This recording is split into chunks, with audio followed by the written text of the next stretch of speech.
In 1998, I hosted the Prime Minister of Turkey.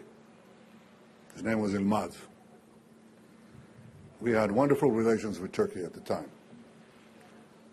They've not withstood this test of time. But at the time, they were very good.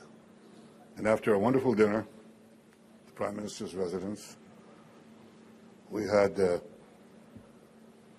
coffee in the living room. And I said, Prime Minister, I have a favor to ask you. And he said, yes, go ahead. And I said, there is a tablet, a stone tablet in Hebrew that was found in the tunnel that we have just, it's right here, that was dug 2,700 years ago by King Hezekiah. That's 300 years after King David. And it marks the place where two teams of diggers met, just as was described here, two teams of archaeological workers. They met when they dug this channel underneath Jerusalem to connect it to the water source and the pool of Siloam. It would be completely underground, safe from enemies. And when the two teams heard one another, they started digging towards each other, and at the place where they met and completed the tunnel, they put this tablet in Hebrew, the Bible speaking to us, because that channel, the digging of that channel is described in the Bible. And here we see that in biblical Hebrew, perhaps except the Dead Sea Scrolls, the most important archaeological discovery in Israel. And I said, look, I have a proposal for you. You know, we have thousands of Ottoman artifacts in our museums. Choose any one you want. You can get it. It's yours. And let's do an exchange. And he said, no, I'm sorry, I can't do that. And I said, well, take all the artifacts in our museums. And he said, no, I can't do that. And I said, well, name your price. And he said, Prime Minister Netanyahu, there is no price. And I said, why? He said, well, there is a growing Islamist constituency headed by the then mayor of Istanbul, you know his name. And there would be outrage from this section of the Turkish people that we would give Israel a tablet that would show that Jerusalem was a Jewish city 2,700 years ago. Well, it was a Jewish city 3,000 years ago. And we just passed over here the shaft in which David's general, Joab, climbed with some brave soldiers to conquer the city from within. David declared it its capital, Jerusalem, D.C., David's capital.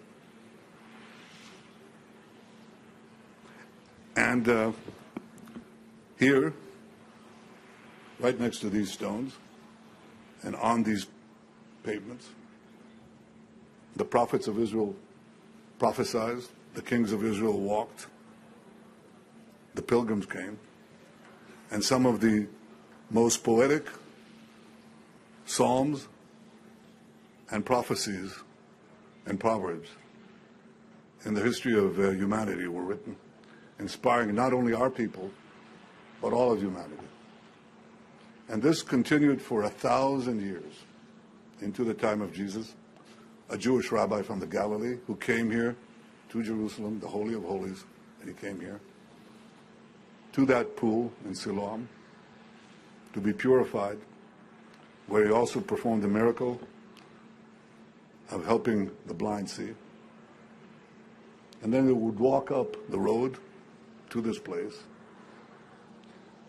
That was all brought to an end by the great rebellion of the Jews against the Romans in 70 AD. And when we tread on these stones, you will find a hole there, some holes, because the Jews hid in the spaces below the stones. We found a Roman sword there. The Jews fought bravely but the Romans were absolutely merciless. And they killed hundreds of thousands of Jews, including those hiding below the Pilgrim's Road. Now, 2,000 years later, we recovered our city. We recovered our independence. We built our sovereign state anew. We built an army. And we built a country like no other. But this country is based on those 2,000 years of yearning. Next year in Jerusalem, next year in Jerusalem. It didn't matter if you were in the ghetto in Toledo or the ghetto in Warsaw. That's what Jews prayed for. Next year in Jerusalem. Well, we're here. This is our city, Mr. Erdogan. It's not your city. It's our city. It will always be our city. It will not be divided again. And that's why I so much appreciate the leadership of President Trump in this area as well. When he declared Jerusalem our capital, something that should have been acknowledged by every leader in the world, but he did it. And then moved the American embassy here.